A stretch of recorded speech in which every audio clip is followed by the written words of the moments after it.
Welcome to Midnight Rain Tales. The world sleeps, and the rain begins to whisper. In this quiet hour, stories drift through the night air, soft, chilling, unforgettable. Here, under the midnight sky, we share the tales the rain refuses to forget. Stay close and listen.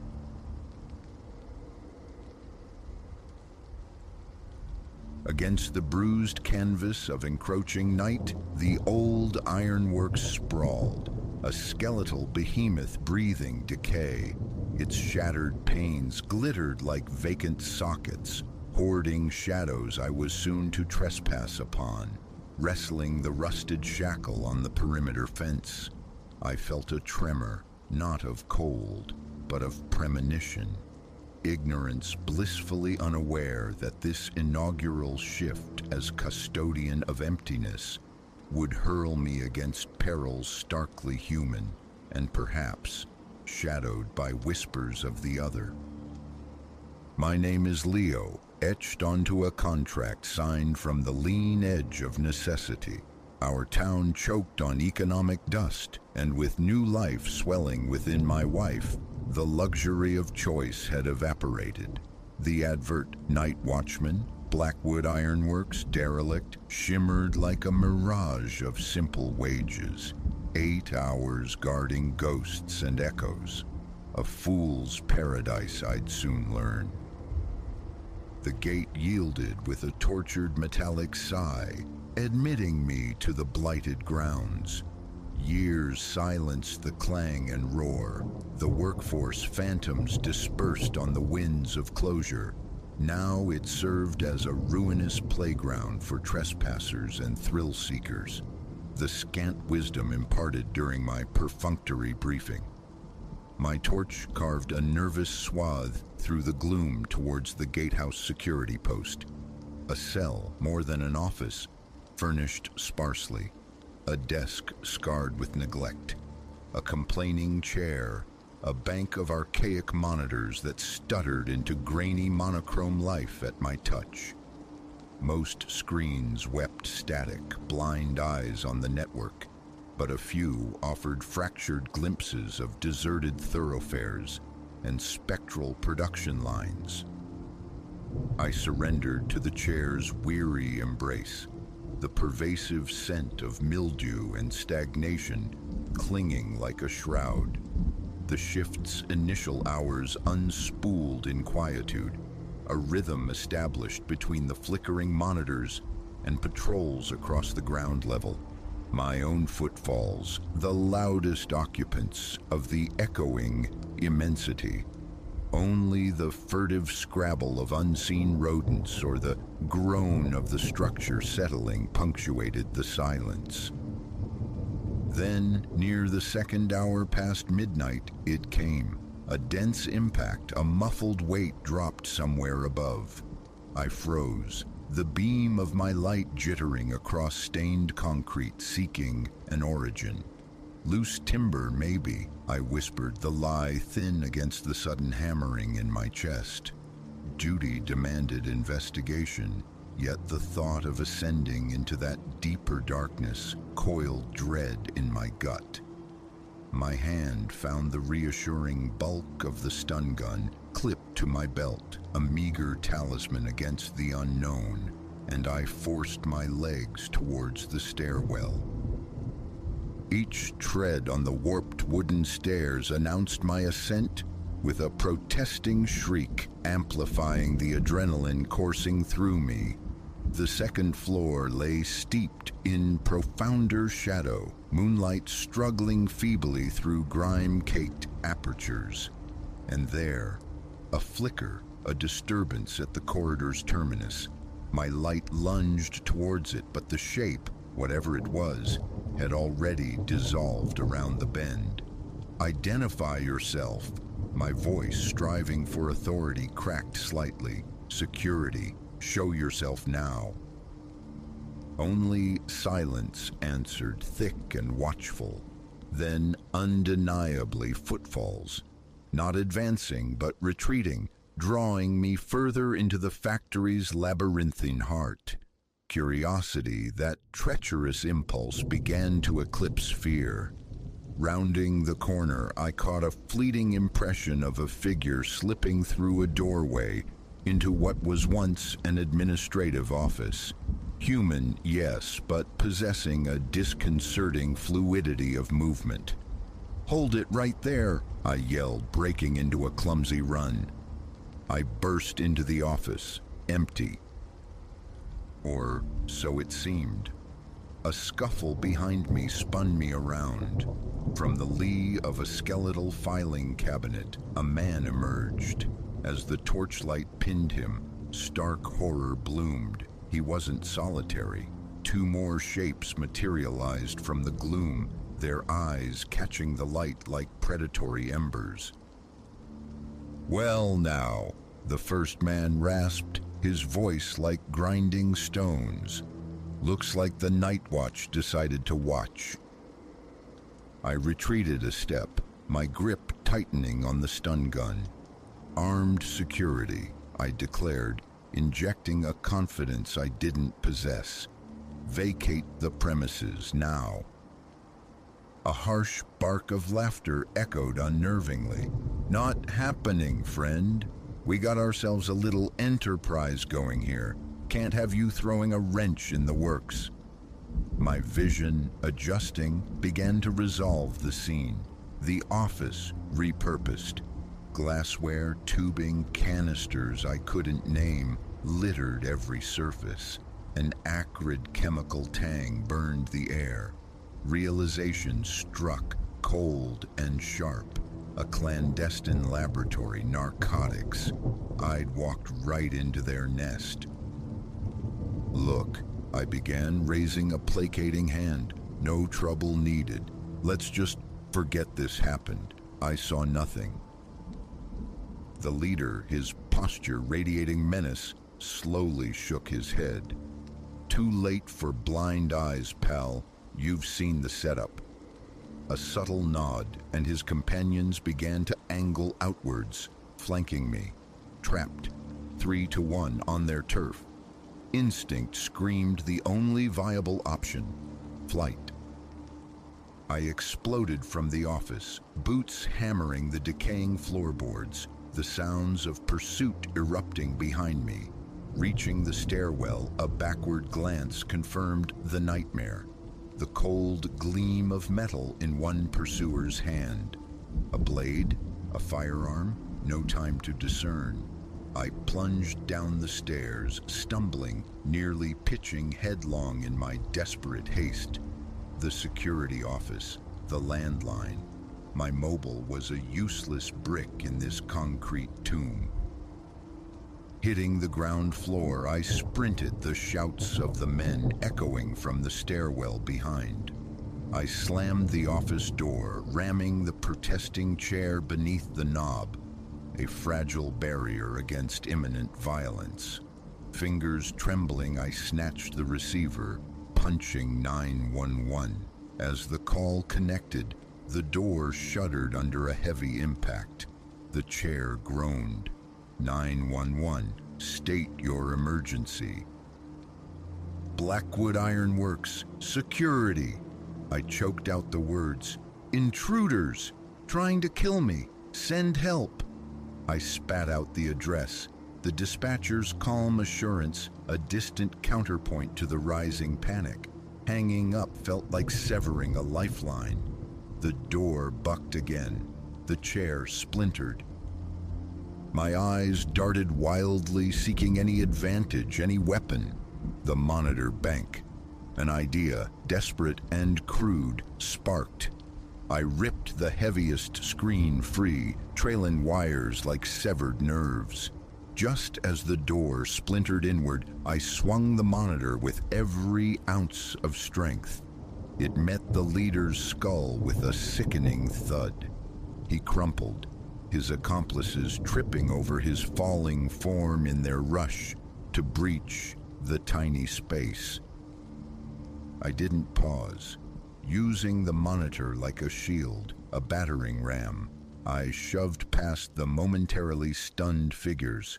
They recoiled, giving me the sliver of opportunity I needed. I ran with lungs burning, feet pounding, propelled by primal terror, out of the suffocating structure and into the blessedly cool night. Distant sirens grew rapidly louder, a promise of rescue. I didn't stop until I hit the gate, tearing it open and spilling onto the street as the first flashing blue lights rounded the corner. The hours that followed dissolved into a haze. Police questions, paramedic checks. The authorities secured the lab, apprehending 2 of the men.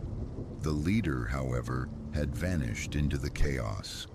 As dawn painted the sky in bruised petals, I sat on the curb, wrapped in a shock blanket, watching the methodical crawl of investigators over the ironworks.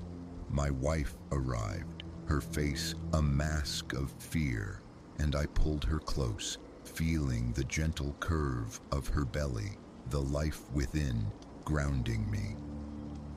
I relinquished the security position that very morning. No paycheck could justify that proximity to oblivion, could outweigh the future cradled in my arms. Yet the night left its mark, indelible. It taught me the fragility of safety, the razor-thin membrane between the mundane and mortal peril.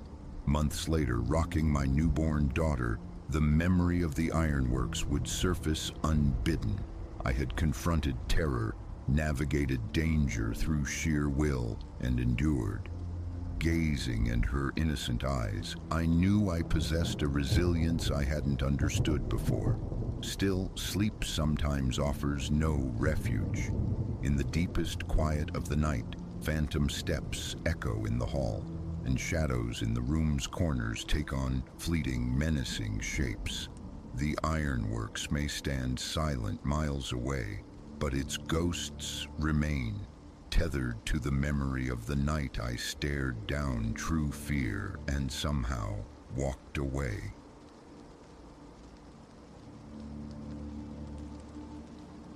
That sound against the glass, a dry, insistent skittering, was no errant branch.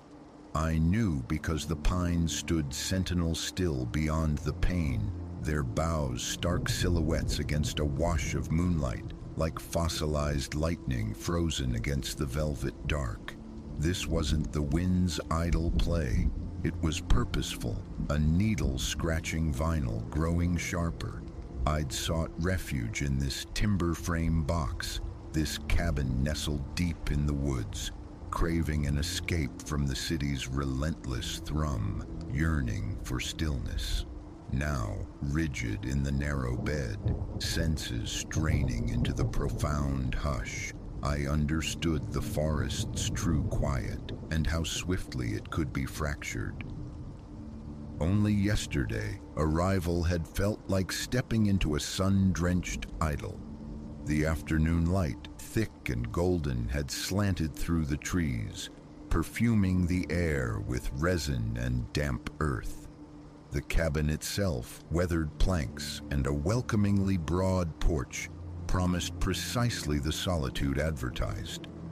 Miles lay between me and the nearest soul, cocooning me in acres of whispering woods and the intermittent trill of unseen birds. I'd spent hours unpacking the car, charting nearby game trails, simply breathing the untainted air. As dusk bled into night, I'd settled before the hearth, book in hand, the fire's soft pops and the drone of nocturnal insects, a welcome symphony replacing sirens and shouts. The first tremor of unease arrived subtly, just as I prepared for sleep. A prickle climbing my spine, the phantom sensation of eyes upon me. Absurd, I'd chided myself. Utterly alone. Nothing lurked here but shadows and solitude. Yet now, snapped awake in the pit of night, that fleeting discomfort returned, magnified into a suffocating certainty. The skittering ceased, Silence rushed back in, heavier now, only to be broken by something worse. The distinct crunch of boots on the gravel path outside. My breath hitched. I fought the frantic drumming against my ribs. An animal, surely. A foraging deer, perhaps a curious black bear common to these tracts. The footfalls paced, unhurried, methodical, circling the cabin's perimeter. A pause at each window. Was that breathing?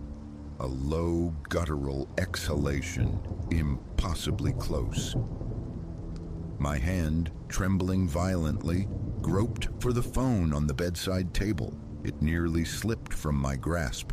Predictably, inevitably, no service. The nearest signal tower was a distant rumor. The footsteps had completed their circuit, landing now on the front porch. Ancient floorboards groaned beneath a substantial weight. Paralysis wouldn't save me. Lying here, waiting for what? The thought was a black hole I refused to fall into. Inch by agonizing inch, I eased from the bed. The bare wood shocked my feet with its cold as I ghosted towards the bedroom door. Opening it elicited the faintest betrayal from the hinges. Moonlight silvered the main room, transforming familiar furniture into hunched, unfamiliar shapes. My gaze fixed on the front door, throat tight. Near it, incongruously tucked into an umbrella stand, stood a baseball bat I'd noticed earlier. Odd placement, I'd thought then. Now it felt like providence. My fingers closed around the smooth, worn timber, its heft a small anchor in the rising tide of fear. The porch fell silent again, a heavy, expectant quiet. I pressed my ear flat against the door, listening until my own pulse roared. Nothing. Had it departed? Had exhaustion conjured the entire ordeal? Just as relief began to tentatively unspool, I heard it, a soft thump, like something weighty being carefully set down, followed unmistakably by the slow, deliberate rotation of the doorknob. I recoiled, bat raised high, unlocked. In my blissful embrace of rustic tranquility, the simple act of securing the door hadn't even crossed my mind. Agonizingly slow, the door began to swing inward, a sliver of night widening, to reveal nothing, only the empty frame, the porch beyond bathed in indifferent moonlight. I stood frozen, weapon poised, staring into the void. The crickets had ceased their chirping. The entire forest seemed to hold its collective breath. An eternity condensed into seconds before I lowered the bat, taking a hesitant step. I had to know. Peering out onto the porch, empty. Another step, bringing me fully into the cool night air, goose flesh prickling my arms, left, right, only shifting shadows and the stark lunar glow.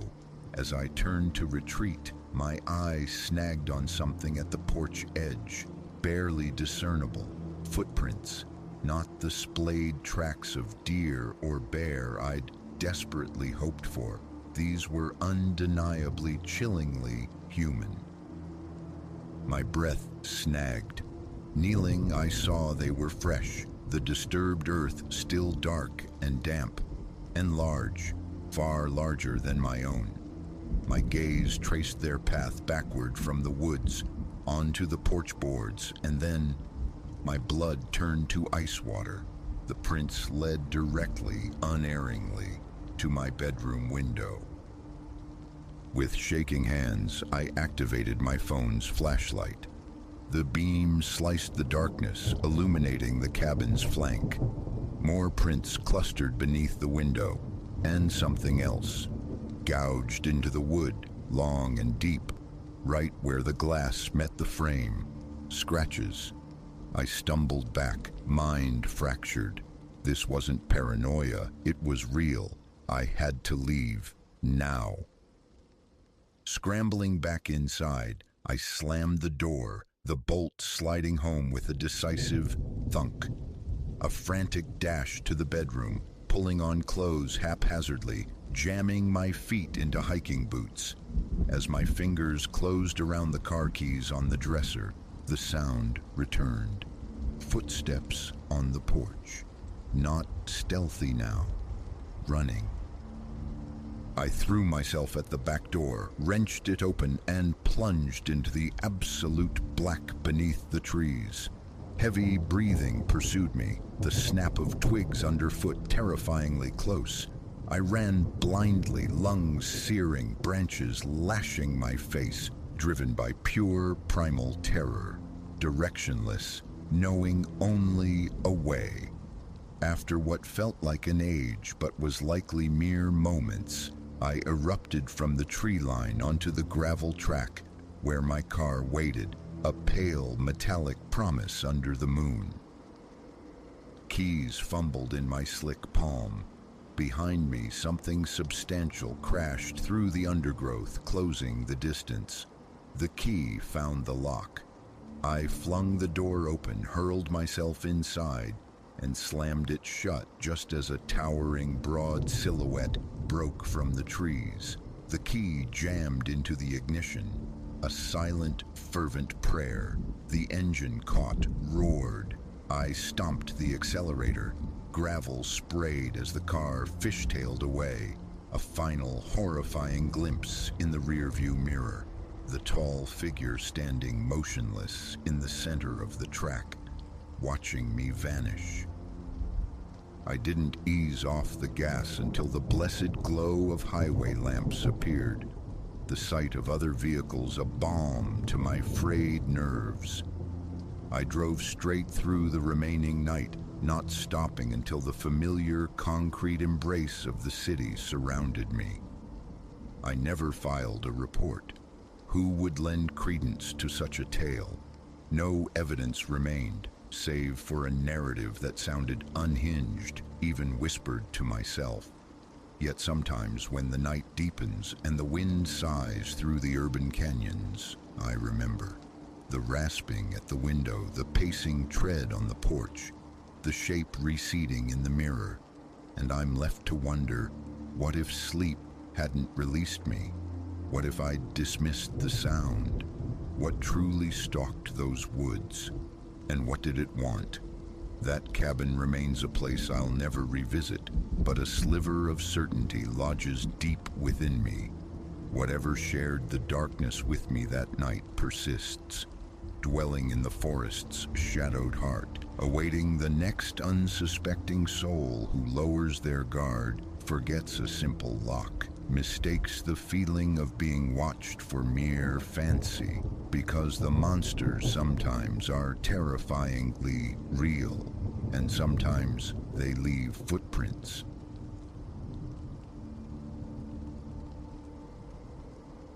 This building, I thought I knew its bones. 4 stories of weary architecture, its stairwells sighing underfoot, walls shedding paint like old skin, 2 flats per floor, hallways draped in a perpetual twilight, and a front door that issued a low moan with every entry and exit. A place where lives ran parallel, rarely intersecting, yet a peculiar sense of sanctuary had always permeated its aged corridors. Until the man appeared before apartment 302. My first glimpse came in the pre-dawn chill. My workday commences obscenely early, often before 5 a.m. The lift, a temperamental beast, was predictably dormant, forcing me onto the stairs. Ascending past the second floor, my gaze snagged on him as I neared the landing between 3rd and 4th. A silhouette stationed near the threshold of 302. A worn baseball cap shadowed his face. Twin plastic sacks dangled from his grip. His posture radiated stillness, an unnerving tableau of waiting. Unwilling to seem discourteous in the gloom, I offered a clipped "Morning." Silence answered. He didn't stir, didn't acknowledge my presence. A beat of hesitation, perhaps headphones? No wires betrayed their use. Morning, I tried again, louder this time. Nothing. A shrug, a quick pivot towards the exit. The bus wouldn't wait. The encounter dissolved into the urgency of my commute. That evening, Silas, our building sentinel behind the lobby desk, delivered words that coiled cold in my gut. "Did someone finally take 302? I asked casually. He furrowed his brow. "No, Alara, still vacant, months now. Owners trying to sell, but no takers." "Why?" I recounted the morning's strange sentinel. Silas's expression clouded with puzzlement. "Odd. Logged no visitors for that unit. Last viewing was weeks back. Maybe a neighbor's guest got turned around." I had no explanation. Murmuring goodnight, I ascended to my fourth-floor refuge. The third-floor corridor stretched empty and silent beneath the weak bulbs. No phantom figures, no disquieting sounds near 302. Yet, as sleep eluded me, the image persisted. The capped man, the plastic bags, the impenetrable silence. Weeks spun by, work consuming my thoughts, blurring the memory. Then, one Wednesday, another bleary 5 a.m. departure. Hurrying, sleep still clinging to me, I passed the third floor, and there he was. Same spot, same stillness. This time, resolve hardening, I projected my voice. "Hey, you live here?" No reaction. Head bowed, the cap's brim obscuring everything above his chin. The plastic bags rested at his feet, a faint, dull clink, like cans or metal shifting inside, sounded as he subtly adjusted his weight. I edged closer. "Everything all right?" My tone was clear, insistent. Was he unwell, lost? Slowly, agonizingly, his head swiveled towards me, yet the cap, coupled with the corridor's anemic light, kept his face a geography of shadow. He seemed to fix his gaze on me, though certainty was impossible. Then, without uttering a sound, he stepped backward, turned the knob on 302's door, slipped inside, and shut it. The distinct click of a lock engaging echoed in the stillness. A jolt, sharp and electric, shot through my stomach. That apartment was empty, stripped bare. No power, no furniture, nothing. A prickling sensation crawled up my arms. This wasn't right. I stood frozen, mind racing. Work beckoned, yet this felt wrong, deeply wrong. Finally, I scrambled down to the lobby. Silas was there.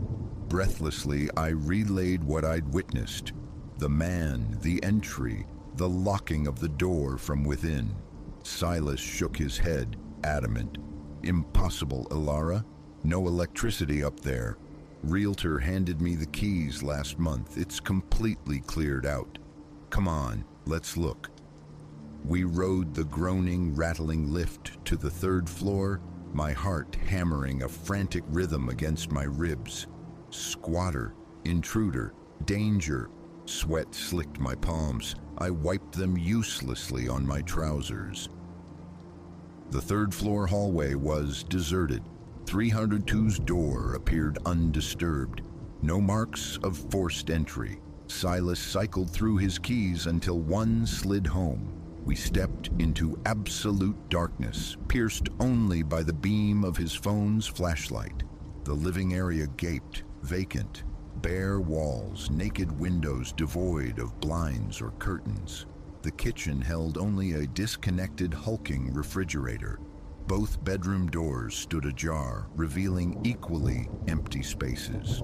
No man, no plastic bags, no disturbance in the thin layer of dust coating the floorboards. The hairs on my nape prickled. I prowled the rooms, instinctively opening a closet, flicking a useless light switch. Nothing. The circuit breaker was off. The power severed. I met Silas's gaze. His unease mirrored my own as his light swept every barren corner. "Weird," he muttered. "You're positive you saw him come in here?" I nodded, my throat constricting. I mentioned the lock clicking. He tested the deadbolt from the inside. It functioned perfectly undamaged. We retreated, locking the void behind us, and descended back to the lobby's relative normalcy. He promised vigilance, a call to the realtor. Work that day was a fog. The image replayed relentlessly. The slow turn of the shadowed head, the closing door, the click. Afterwards, the third floor became forbidden territory. My apartment sat one flight above, but I favored the lift. Or if stairs were unavoidable, I'd practically sprint past 302's door, eyes averted. Self-doubt gnawed imagination, a trick of the dim light. Yet conviction held firm. Several nights later, returning near midnight, exhaustion and a foul mood my companions after a brutal day, I found the lift predictably out of order. The stairwell beckoned, dim and flickering. My feet dragged. A faint noise drifted from above. A footstep? I froze, heart leaping, listening intently. Silence. Paranoia, I chided myself. I climbed to the second landing, then the third. As my foot hit the third floor landing, I stopped dead. A scraping sound emanated from inside 302, like furniture dragged across floorboards, except there was no furniture. Clammy dread seized me. I wanted to flee upwards, but felt rooted to the spot, my chest tight. Then another sound, soft tapping, rhythmic, against the wall. The door, lacking a peephole, offered no clues. I took a hesitant step closer, and instantly, silence fell. Pulse frantic, I broke the paralysis and bolted up the final flight, fumbling with my keys, locking myself securely inside. Sleep was a tormented, restless affair, punctuated by the memory of that impossible scraping. Morning found me downstairs, relaying the night's events to a concerned Silas. He'd spoken to the realtor. No one held keys besides them and the distant owner. No viewings scheduled. He offered another inspection, but I declined. The thought of entering that vacant space again sending a chill deep into my bones. Better to forget, I insisted, though the knot in my stomach disagreed. From then on, passing the third floor became an exercise in hyper-vigilance. Sometimes blessed silence reigned. Other times, a soft thump, a faint rustle, the whisper of movement. Once, the distinct, acrid tang of cigarette smoke, though the hallway remained empty. I mentioned it to a neighbor who merely shrugged. She rarely left her flat. Another resident, newly moved in, heard nothing amiss. The isolation amplified the fear. Was I losing my grip? One evening, phone clutched tight, I decided to capture proof. Voice memo recording, I ascended slowly, holding the device near 302's door. Only my own breathing and the low hum of the ancient light fixture filled the initial seconds. Then, faint but distinct, a creak. Old building settling, or something closer, heavier, the sound of weight shifting on aged floorboards within. My heart pounded. I retreated before hearing more. Later, listening back, the creak was undeniably there, yet subtle, ambiguous. Not the concrete evidence I craved, but chilling nonetheless. A few days later, another pre-dawn start around 4 a.m. Half-conscious, rushing for the bus. Stepping from my apartment, a sense of movement below snagged my attention. Too early for most neighbors. I descended quietly. Reaching the third-floor landing, I saw it. a faint outline coalescing at the corridor's far end. The familiar shape, capped head, something held in its hands. My heart seized. He stood utterly still. The hallway light flickered erratically for a moment, and when it steadied, he was gone. Vanished. Not retreated simply. Absent. Adrenaline surged, a physical blow to my chest. My breath hitched. Keys nearly slipped from my grasp. I fled downward, stumbling, reaching the lobby breathless. Silas was at his post. Words failed me, mouth dry as dust. A jerky nod was all I could manage before escaping into the pre-dawn street. Returning that evening, unease settled the moment I entered the building. Mail collected, I approached the lift. Miraculously, it responded. Relief washed over me as I pressed 4. The doors slid shut. The ascent began. No dreaded walk past the 3rd floor tonight. But then the lift shuddered to a halt at the 3rd floor. Unbidden, my stomach plummeted. The doors opened onto the dim, silent corridor. Empty. I jabbed frantically at the close door button. An eternity passed before it obeyed. The lift continued its journey, but my pulse raced long after I'd locked myself inside my own apartment. Since that night, avoidance has become my strategy. I take the stairs only in the company of others, or wait however long for the lift. If it stops on 3, my finger stays welded to the close door button, eyes fixed forward. I refuse to look, yet the sounds persist. Faint footfalls, a rustle like dry leaves, the occasional rattle of 302's doorknob. Gooseflesh rises every time. Old buildings groan, I tell myself. Old buildings have voices, but they don't explain the man I saw twice.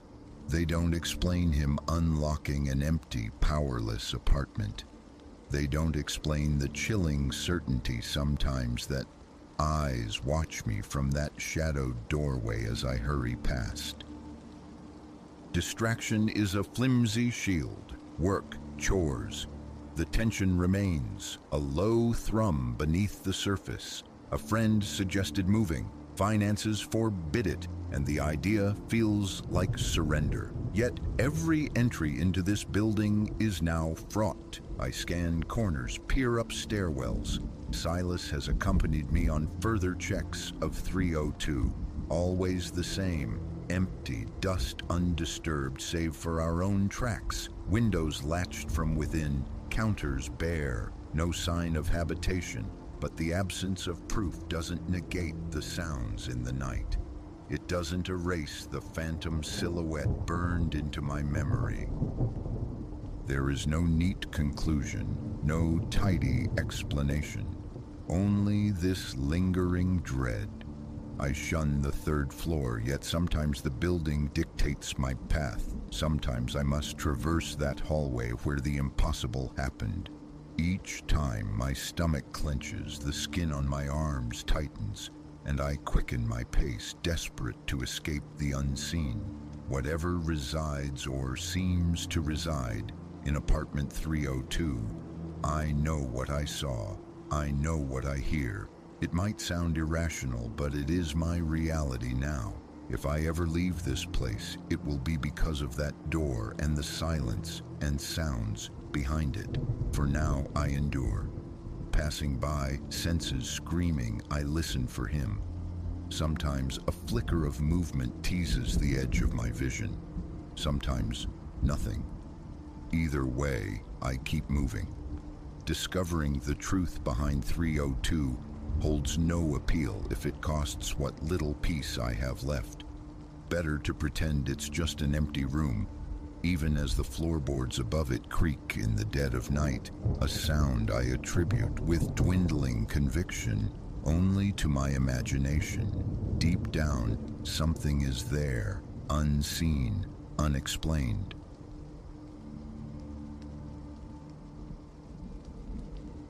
Its electric heart pulsed, a sickly violet sign staining my windshield. Agnes's Place. Roadside apparitions had dissolved into a hypnotic stream for miles, yet this one snagged my gaze. Perhaps the stuttering neon, perhaps the profound exhaustion demanding caffeine, but some unseen current tugged the wheel, guiding me onto the crunching gravel.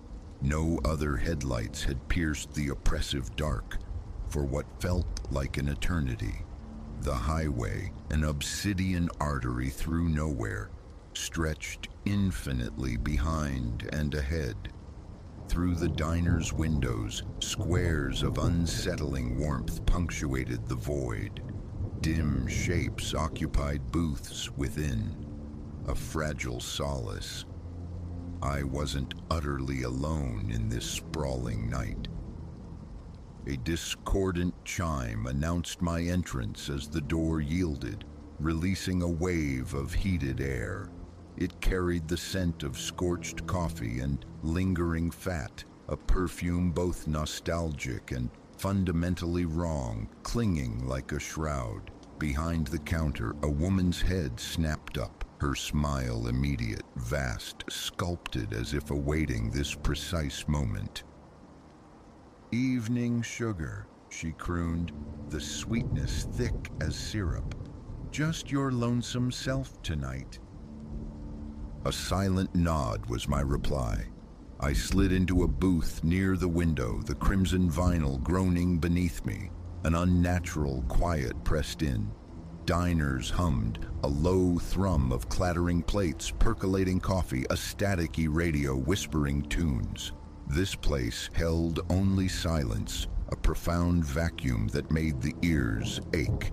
Perhaps 4 other souls dotted the room, yet an unnerving quality adhered to them. No food graced their tables, no murmured conversation, no idle scrolling on phones. They simply sat.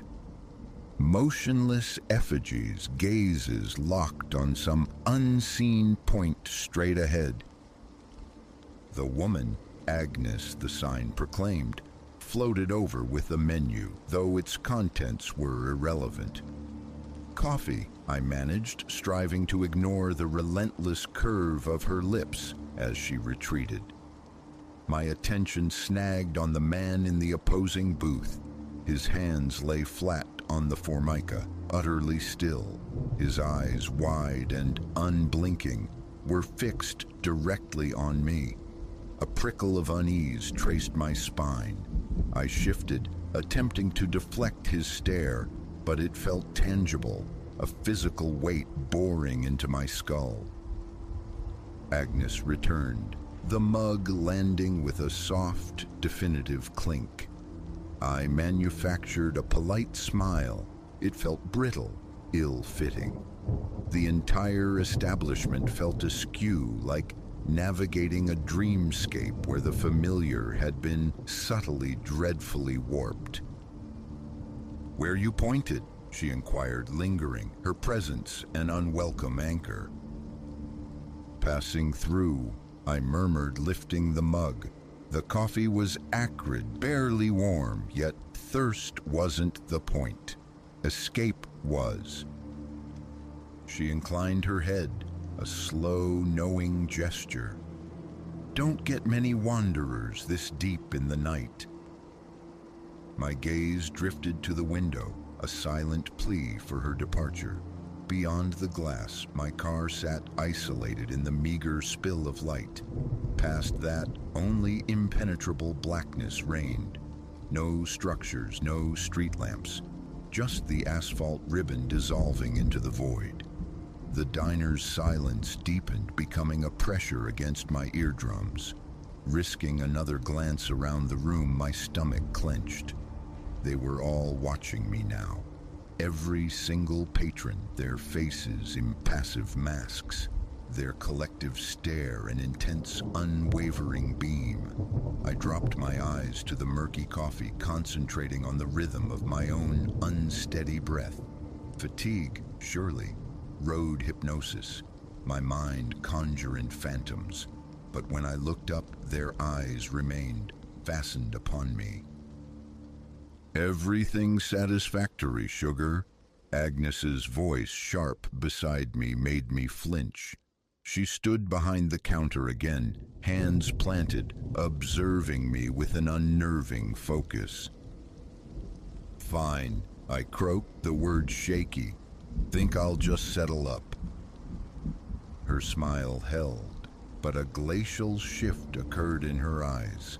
She remained rooted. "You certain? Not tempted by a slice of our pie? It's renowned." "No, thank you, really." I pushed myself upright, reaching for my jacket, the motion abrupt. Turning towards the entrance, my breath hitched. The door wasn't just closed, it was secured.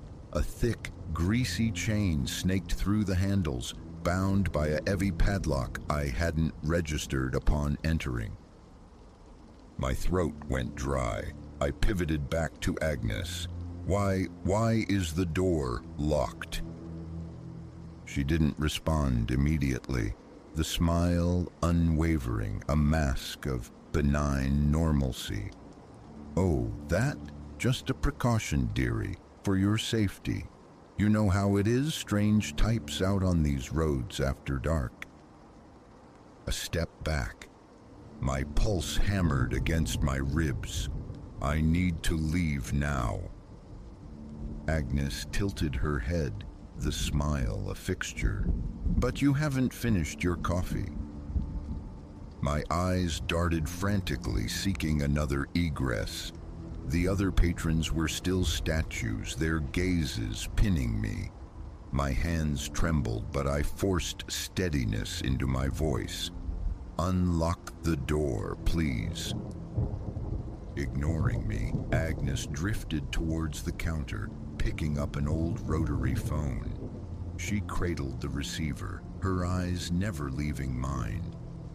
"Best let our friend know you've arrived. He'll be wanting to meet you."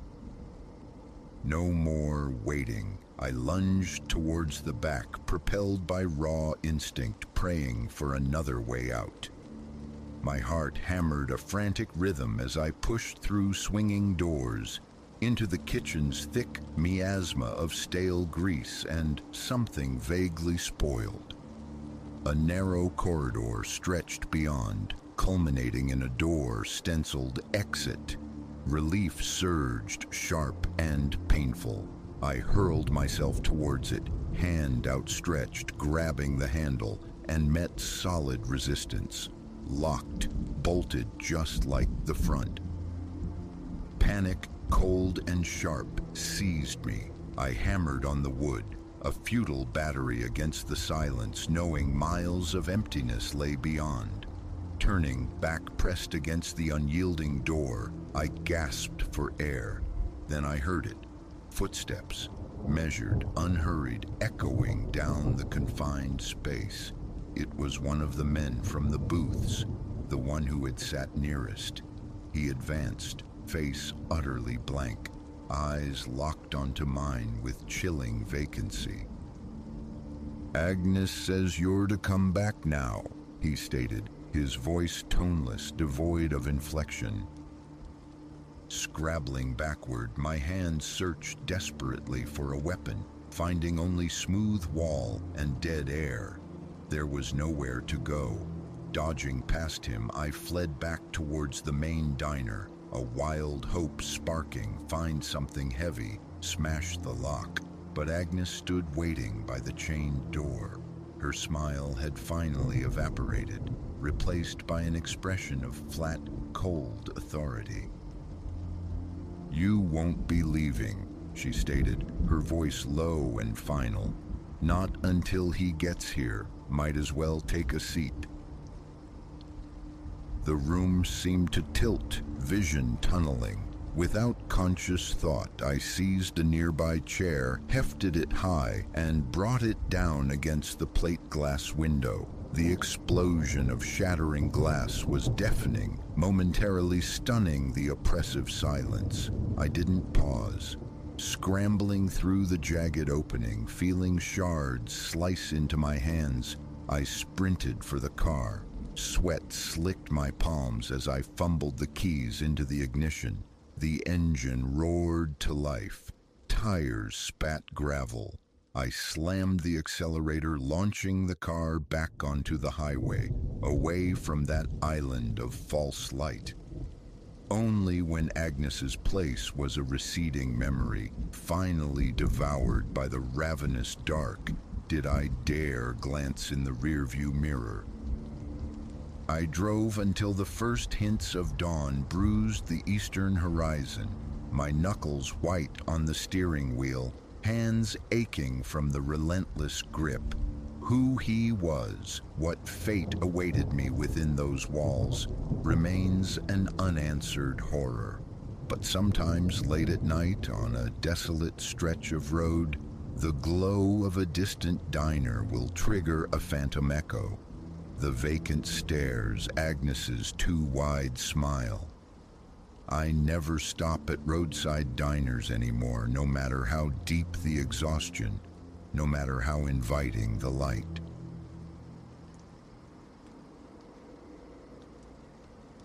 My life was a fortress, its digital and physical walls meticulously guarded, passcodes coiled like serpents around my phone. Correspondence met the shredder's teeth moments after reading. Computer screens remained veiled sanctuaries.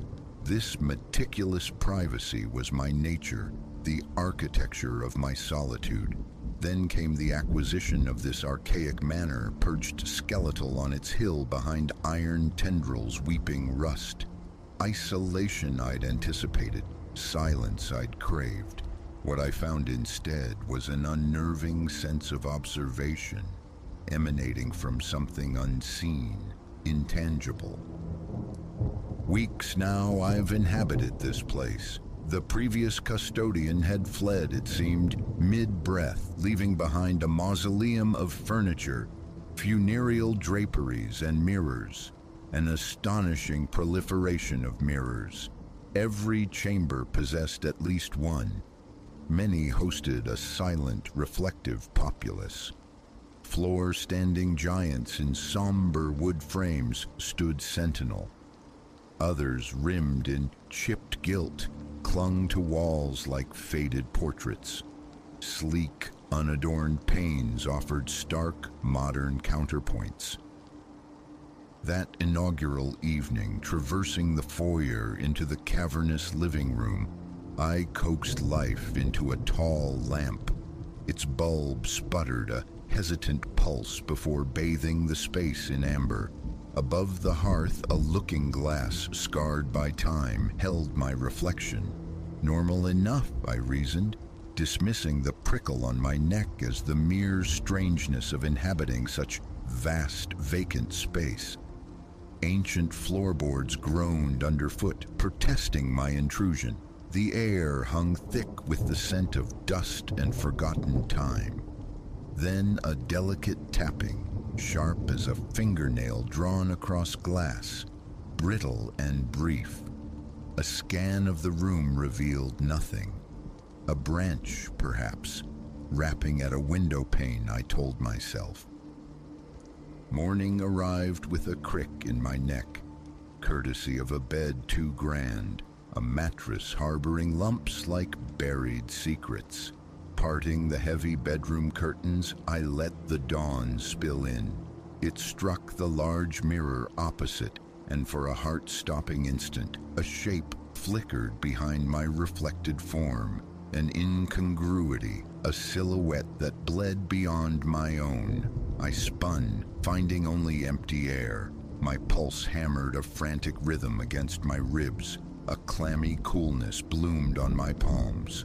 A trick of the light, I insisted internally, descending the stairs towards the promise of coffee, shaking off the residue of unease. The day became a cartographer's task, mapping the mansion's labyrinthine expanse. Corridors unspooled like unwound thread, doors divulging dusty storage closets and forgotten chambers. Each space invariably held its mirror, diminutive ovals leaning nonchalantly in corners. tall rectangles shrouded in spectral sheets, ornate frames writhing with carved flora and Baroque swirls. The count became futile. Dozens, surely, perhaps scores. Unveiling each one sent a jolt, a nervous anticipation of something leaping forth. It never did, yet every encounter with my own duplicated image left a residue of disquiet. Dinner was a solitary affair in the kitchen, a simple meal at a small table. Even here, a mirror presided above the sink, reflecting cabinetry, a slice of the stove. Raising a glass of water, my gaze met the reflection. Movement, not mine. A subtle peripheral slide within the glass, while I remained utterly still. My hand spasmed, water sloshing onto the counter. Leaning closer, heart accelerating, I found only the mundane tableau of the kitchen returned. Normalcy asserted itself on the surface, though my pulse refused to slow. I mopped the spill, determinedly banishing the incident from thought. Nightfall found me supine in bed, staring at the ceiling's intricate plasterwork, the bedside lamp defiantly lit against the oppressive dark. The house sighed around me, settling creaks, muffled thuds like distant heartbeats. A sound like fabric brushing against my bedroom door had me holding my breath, utterly motionless. Eventually rising, I eased the door open. The hallway stretched away, dimly lit by a single weak bulb at its terminus. Across from my door hung a tall mirror encased in carved wood. I ventured out, each step a careful negotiation with the complaining floorboards, straining to pierce the gloom. My reflection stared back, the open bedroom door yawning behind it in the glass. A tightness constricted my chest. Then a whisper, less sound than a breath, exhaled near my ear. The words indistinct. I whirled. Nothing. Turning back to the mirror, my reflection seemed unchanged, yet I perceived a flicker in the background depths of the glass. A shadow slipping along the reflected hallway wall where no shadow could be. The following days became a campaign of concealment. Old sheets, towels, salvaged cardboard, anything to blind the ubiquitous glass eyes. Yet the coverings resisted. They slipped, fell. Nails refused purchase. Tape peeled back like shed skin. It felt perversely as though the mirrors themselves shrugged off my efforts. More were unearthed in improbable locations, lurking behind a closet door, secreted in a shadowed alcove beneath the stairs. Each discovery was a fresh stab of anxiety. The sensation of being watched intensified, a constant pressure on the back of my neck, regardless of my location. One afternoon, a heavy thud echoed from a storage room down the second-floor corridor. Opening the door, I found a large rectangular mirror lying face up on the dusty floorboards. It hadn't been there yesterday. I distinctly recalled propping it against the wall. Its surface possessed an antique waviness, distorting reflections. Crouching, I saw my face ripple, features momentarily fluid, and then, behind me in the glass, something moved, a rapid blur arcing from one corner to the other, humanoid but too swift to resolve. A chilling numbness crept into my hands. I jolted upright, spinning around. The room held only derelict furniture, a broken chair, cobweb-laced boxes, and an old dresser. My heart hammered against my ribs. Breathing raggedly, I decided the mirror had to be moved. Grasping its edges, I wrestled it into the hallway. It felt unnaturally heavy, a leaden thing straining my arms. I leaned it against the wall just outside the storage room door. A knot of dread tightened in my gut. I didn't want it with me yet. Leaving it prone felt worse. Stepping back, I heard a soft, grating scrape. I turned. The mirror was tilting, slowly, deliberately, stopping at an angle that captured a sliver of the corridor. I left it, unnerved, resolving to haul it to the basement later. That evening, seeking refuge in the living room, I attempted television. The screen offered only a blizzard of static, a visual scream that grated on my nerves. I killed the power. Silence rushed in, amplifying the house's subtle pops and groans, the shifting language of old timber. The mirror above the fireplace drew my gaze. I switched on another lamp, hoping to dilute the shadows. Perched on the sofa, my attention oscillated between my phone's small glow and the large, impassive glass. Abruptly, a faint form materialized on its surface, occupying the space where the hallway entrance behind me should be reflected empty. My muscles seized. Sweat prickled my brow. Rising, I approached the fireplace, compelling myself to look. My reflection was pale, hair askew. Behind it, the reflected doorway remained empty, yet the periphery of the glass seemed to shimmer, hinting at movement just beyond the frame. I recoiled, averting my eyes. The tension in the house was a physical weight, the possibility of not being alone evolving from suspicion to a near certainty.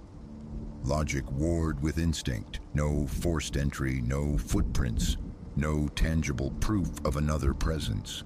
Only the mirrors and the unsettling anomalies within them. My nights dissolved into restless anxiety, punctuated by waking in cold sweats to phantom noises that evaporated upon investigation. After a week besieged, I tried a new tactic. Blackout curtains, thick and dark, purchased from town. I cut them, tailored them to the larger mirrors, securing them with determination and nails. Hammering against the frames produced an odd resonance, a tremor that felt less like simple vibration and more like recoil. Finally, the major surfaces were blinded. A fragile sense of relief settled over me. Perhaps I dared to hope I could reclaim my sanctuary. The following morning shattered that hope. 2 curtains lay pooled on the floor, ripped violently from their moorings. The nails remained, bent askew, mute testimony to the force applied. Fury and bewilderment surged. I'd heard nothing. The house remained locked, secure. No broken windows, no disturbed dust outside. Yet the fabric was torn. Grimly, I set about rehanging them, pressing the heavy cloth against one mirror. An icy draft, inexplicable with all windows sealed, feathered the back of my neck. I hammered the nails deeper this time, arms aching, sweat stinging my eyes, half expecting a hand to emerge from the glass. Nothing overt occurred. I finished, moving to the next afflicted mirror. Later, near midday, I slumped onto a bench in the foyer, rubbing my strained shoulder. My eyes fell upon the large oval mirror near the front door. I had draped it with a heavy blanket. The blanket was gone. It lay crumpled in a far corner. A cold paralysis gripped me. My heart began a frantic pounding. All my efforts were futile. Something in this house wanted the mirrors uncovered. The skin on my scalp prickled. Wiping my damp face on my sleeve, I retrieved the blanket, forcing myself to redrape the mirror. This time I used thick duct tape, sealing the edges with grim finality. I braced for the sound of tearing, the sight of the blanket flying off again. Silence. For now. Then a delicate metallic clinking drifted from the upper floor, faint yet distinct enough to make me freeze. I ascended the stairs, placing each foot with deliberate care. Reaching the landing, the sound ceased. The hallway stretched before me, steeped in the weak glow of the single overhead bulb. The mirror I'd moved from the storage room remained angled against the wall. Approaching cautiously, I saw my reflection warped, elongated, a funhouse distortion.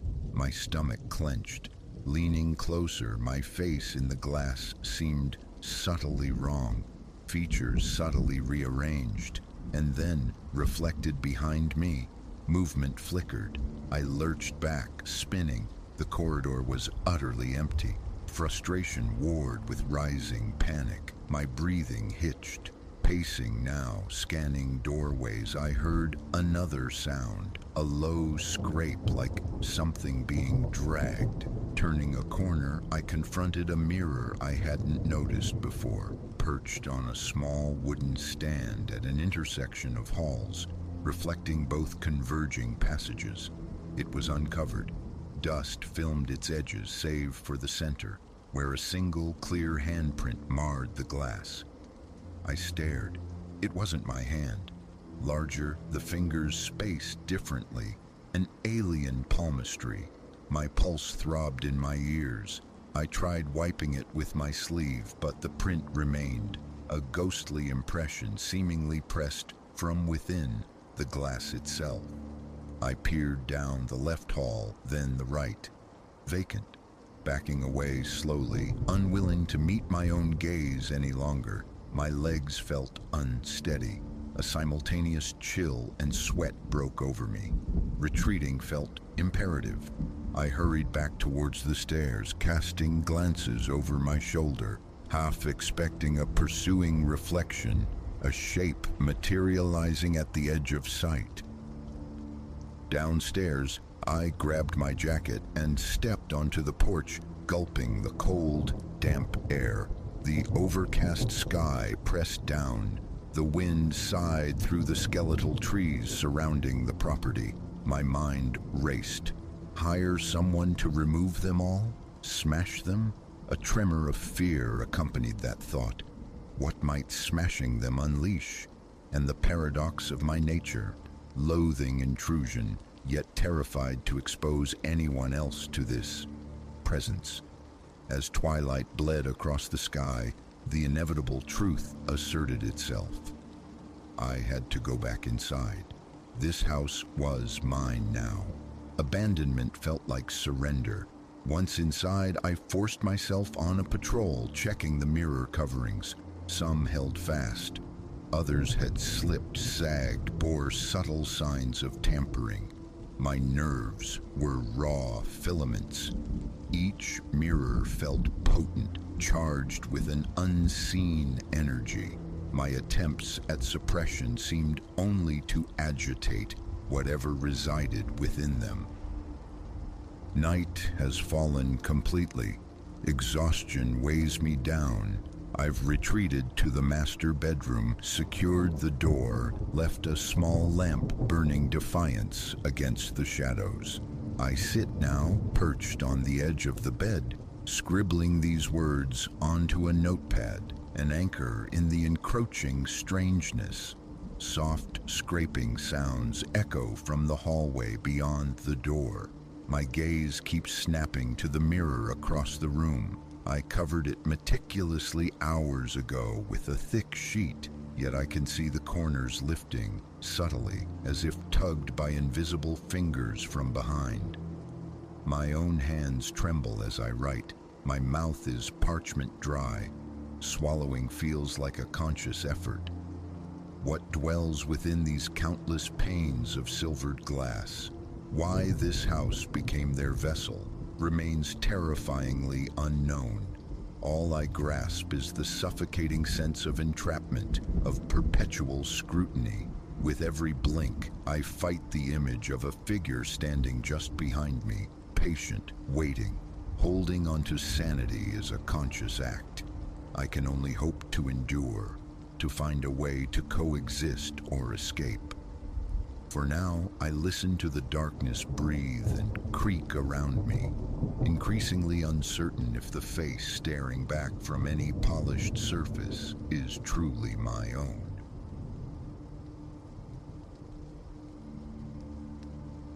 The cold clings to memory, a damp, subterranean thing. Late light slanted through the grimy window well that afternoon, dust motes dancing in the weak rays as I wrestled with the bowels of the house. Days I'd spent down there, solitary in the cramped cellar, chipping away at its history, trying to conjure a workshop from the neglected storage space. Under the stuttering glare of a bare bulb, I tore down water-stained panels, scraped back generations of flaking paint. Grit coated my skin. The air hung thick with the musk of old earth and decay. My clothes felt like a second, heavier skin. It was near a low-slung support beam in the deepest corner that I saw it, a fissure spiderwebbing across the poured concrete. Insignificant at first glance, a mere hairline fracture in the rough gray expanse, but tracing it with a grimy finger, I felt an impossible draft kiss my skin, frigid as expelled breath from a tomb. The fine hairs on my forearms lifted in unison. Instinctively, I pressed my ear to the cold stone and heard it, a susurrus low and indistinct, yet somehow shaping itself around my name, Elias. Drawn out, each syllable savored, I recoiled, heart slamming against my ribs like a trapped bird. Elias. My name, uttered with slow deliberation. I killed the power sander, the sudden silence amplifying the frantic thud in my chest. Above, the furnace breathed its low mechanical sigh. Beyond the narrow window, the muted rumble of city life. But from the crack, the whisper coiled again, fainter this time, drawing back into the wall's hidden depths. It spoke of things buried deep within me, echoes of my past, the precise year I'd sought refuge in this inherited house, the unspoken reasons my brother's calls went unanswered. My mouth felt dry, packed with dust. A single drop of sweat traced a path down my neck, disappearing beneath my collar. A trick of sound, I insisted. Old plumbing, perhaps, transmitting whispers from elsewhere in this peculiar house. My late Aunt Alara, from whom I'd inherited it, had been a woman of distances and silences. I barely knew her. Rumors lingered about the basement, whispers of its former life as some kind of shelter, stories I'd dismissed, until now. The voice hummed, a low thrum against the concrete, weaving predictions through its murmurings, secrets yet to unfold. A deluge, it promised, for the coming Thursday. A visitor cloaked in midnight knocking at my door. It spoke with unnerving certainty, sometimes mimicking my own cadence so perfectly, the sound seemed to originate inside my skull. I needed air. Fleeing the cellar, I took the narrow stairs 2 at a time, emerging into the relative brightness of the kitchen. Water, gulped straight from the tap, did little to cool the panic. Logic, I commanded myself, breathing hard. Voices in walls? Absurd. Exhaustion, surely. The solution was simple. Seal the fissure, patch it with filler, erase the anomaly. Armed with trowel and compound, I descended again. The atmosphere below had shifted, grown denser, the very walls seeming to press inward. Kneeling by the crack, I aimed my flashlight into the darkness. The beam snagged on something unexpected, a faint luster deep within the fissure, like the wet glint off polished obsidian or dark metal. Leaning closer yielded nothing more than shadows. With determined strokes, I began forcing filler into the gap, pushing it deep, wanting only to silence whatever lay beyond. The instant the compound met the void, the voice surged, louder, straining against the nascent barrier. It turned venomous, mocking me in my own voice, parroting phrases I muttered only in solitude during bleak moments, turning my private doubts into accusations. My hand trembled. A blast of glacial air erupted from the narrowing crack, sharp enough to steal my breath, cutting through my thin shirt. I scrambled backward, the trowel clattering to the floor, the job left unfinished. Sleep offered no escape that night. Dreams brought processions of figures down the upstairs hallway, their heads smooth, featureless ovals like porcelain eggs. They drifted towards my bed, extending limbs that bent unnaturally, their long fingers reaching. I woke slick with sweat, lungs constricted, convinced I could still feel the phantom brush of their touch against my skin. 3 a.m. The house was a tomb of silence. Sleep was impossible. I paced the living room until the gray light of dawn seeped through the windows, the voice and the crack replaying in my mind. Peace had become a foreign concept since I'd started disturbing the basement's slumber. The following afternoon, a new strategy, an old, heavy bookshelf, dragged and wedged against the offending section of wall. Concealment as cure. The moment it settled, a distinct pressure bloomed at the base of my skull. The voice resumed, muffled now but relentless. It spun tales I couldn't disprove, dredging up forgotten humiliations, choices I'd long tried to bury. Then came fresh prophecies, the slow rusting of my tools, a pipe destined to burst in the upstairs bath, an envelope bearing ill tidings, all delivered in that same steady, knowing tone. I threw myself into other tasks, securing loose stair treads, checking the ancient fuse box, clearing away cobwebs thick as shrouds. But the voice insinuated itself into my thoughts, sometimes a subtle undertone I mistook for my own internal monologue, other times a sharp, demanding chant of my name, laced with derision. Behind a stack of forgotten crates, I unearthed a leather-bound ledger. Inside, Aunt Alara's spidery script documented notes about a previous occupant, a relative I'd never known existed. She wrote of a peculiar door within the basement wall, sealed decades ago. Her handwriting grew erratic, the ink faded. One line leaped out, chilling me despite its vagueness.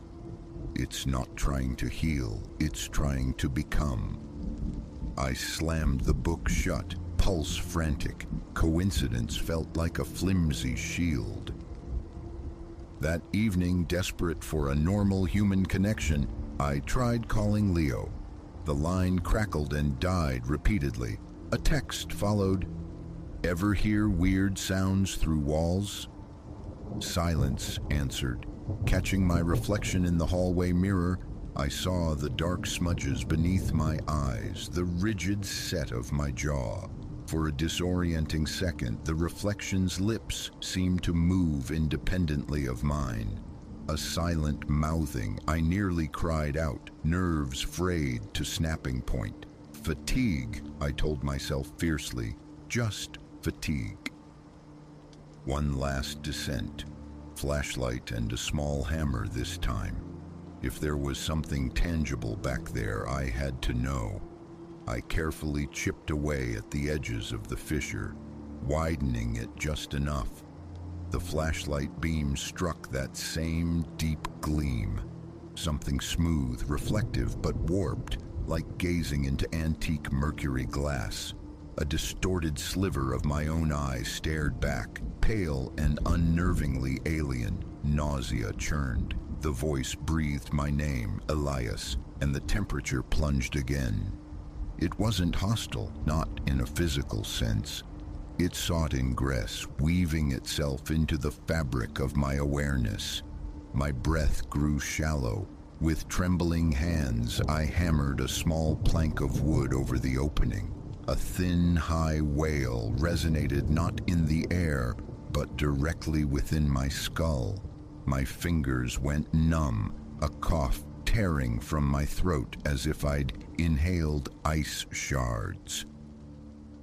The choice loomed: abandon this house, this inheritance, or confront the presence in the wall. But this was my anchor now. Months of sweat equity poured into its bones. Where else could I possibly go? Flee from a whisper? I resolved to seal it utterly. Cement, wire mesh, primer, paint, an arsenal gathered. I worked into the night, shirt plastered to my back, heart a frantic drum against my ribs. Each trowelful pressed against the void elicited a sibilant hiss of protest from the voice. It recited my failures, replayed cruel words I'd flung at those I loved. My legs threatened to buckle, but I persisted, layer upon meticulous layer, until the crack vanished beneath smooth, sterile paint. Dawn found me slumped on an old crate, utterly spent. The cellar felt marginally warmer, the silence profound. I waited, braced for the voice's rage. Instead, only a faint, receding echo remained, almost plausible as mere memory. A week unfurled in fragile calm. I skirted the basement, though a phantom chill seemed to emanate from the floorboards. Sleep remained troubled by faceless visitors, but they seemed more distant now, their forms less defined. I allowed myself to believe it was finished. Until yesterday, downstairs again checking for dampness. The wall stood seamless, inert, but then my gaze fell upon a patch of concrete floor where spilled water had evaporated, leaving a faint, reflective sheen. My own image looked back, and its lips parted, though mine remained closed. It regarded me, head tilting slightly, and behind its shoulder, almost imperceptible, lurked another shape, featureless, indistinct, yet undeniably watchful. The cold snapped back, visceral and immediate. My heart seized. I stumbled backward, boots scuffing the floor, unable to tear my eyes away until my hand struck the stair railing. The reflection's mouth moved again, silently forming my name. I bolted, fleeing up the stairs, the frantic hammering in my chest, threatening to crack my ribs. Now I sit, writing this, hand unsteady, the door securely locked. The pressure behind my eyes returns, a low, resonant hum. My tongue rasps against dry lips, tasting phantom dust. A towel shrouds the bathroom mirror. My own face has become unbearable. Every polished surface seems poised to betray me, offering glimpses of something that lingers, waits, whispers. I feel it settling within me, not yet whole, but making itself comfortable in the shadowed corners of my consciousness. The physical breach is sealed, yes, but a terrifying conviction grows. I only provided it with a new vessel. My own thoughts feel porous, standing by the kitchen window as twilight bleeds across the sky. Sometimes my reflection smirks when I do not, its lips shaping words just beyond hearing. And then, beneath the quiet hum of the house, a soft murmur, persistent and intimate, calling my name, a chilling reminder that nothing is truly over.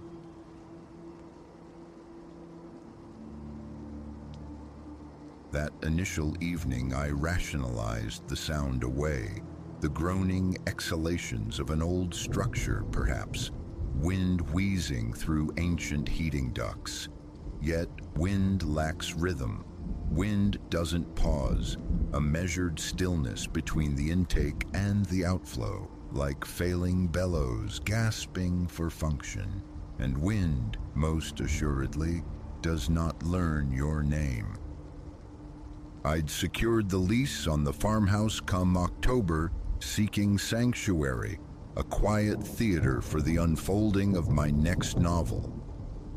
Rustic charm with modern amenities, the agent had chirped, a euphemism meaning the lights generally stayed on and the internet sputtered just reliably enough for rudimentary searches.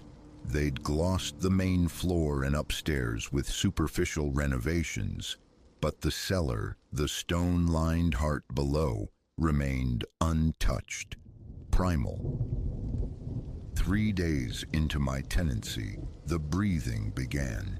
11 o'clock at night found me hunched over my desk, wrestling with the architecture of a chapter, when the sound percolated up through the floorboards, a faint, liquid rattle. At first, it dissolved beneath the clatter of my keyboard, but once snagged by my ear, it became an undeniable presence. The cadence was horribly consistent, a shallow drag of air, roughly 3 seconds, a 2-second lacuna, then a shuddering release that seemed to snag, to catch midway, like the tormented efforts of lungs drowning from within. I rose, prowling the ground floor, pressing an ear to the metal grates of the heating vents. Near the basement door, the sound amplified. I twisted the knob, pulling the door inward, and stood poised at the precipice of the stairs, listening. Abrupt silence fell. I slapped the light switch. A naked bulb flared downstairs, casting harsh, jaundiced light. Nothing stirred within its glare. "Is anyone there?" My voice, an alien intrusion, bounced off the cold stone. Only echoes answered. Down the protesting wooden steps I went, each tread a complaint. I swept my gaze across the subterranean space. Collapsed moving boxes slumped in one corner. The washer and dryer huddled like pale supplicants against the far wall. A clutch of garden implements leaned against the damp stone. No stray animal, no vagrant, nothing remotely capable of producing that sound. Old pipes, I told myself, a flimsy shield against the unease. I retreated upstairs. But the following night, punctual as a fever, the breathing resumed. This time armed with a heavy flashlight, I descended immediately. Again, the moment the door swung open, silence clamped down. An hour I spent meticulously scouring that cellar, delving behind boxes, probing beneath the stairs, circling the hulking water heater. I even ventured outside, beam cutting through the dark, scanning the foundation for some burrowing creature's den. Futility. This morbid ritual persisted for a fortnight. Nightly, somewhere between 11 and 2, the ragged respirations would commence. Ignored, they might continue for hours.